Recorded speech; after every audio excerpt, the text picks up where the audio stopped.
سعد بن ابی وقاص رضی اللہ تعالیٰ عنہ سے روایت ہے کہ ایک دیہات کے رہنے والے شخص نے رسول اللہ صلی اللہ علیہ وآلہ وسلم کی خدمت میں حاضر ہو کر عرض کیا، مجھے کوئی ایسا کلام سکھا دیجئے جس کو میں پڑھتا رہوں۔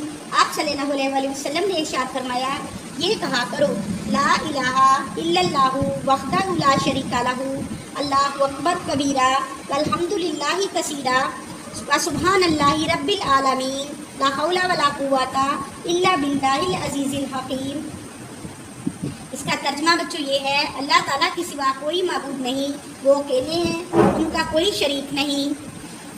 اللہ تعالیٰ ہر عیب سے پاک ہے، جو تمام جہانوں کے پالنے والے ہیں، اور گناہ سے بچنے کی طاقت اور نیکی کرنے کی قوت اللہ تعالیٰ ہی کی مدد سے ہے، جو غالب حکمت والے ہیں۔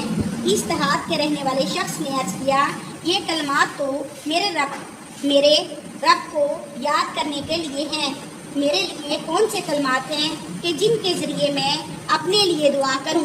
آپ صلی اللہ علیہ وآلہ وسلم نے ارشاد فرمایا، اس طرح مانگو، اللہم اغفر لی وارحمنی واہدنی وارزقنی وعافنی، اللہ میری مغفرت فرما دیجئے، مجھ پر رحم فرما دیجئے، مجھے ہدایت دے دیجئے، مجھے روزی دے دیجئے اور مجھے عافیت عطا فرما دیجئے۔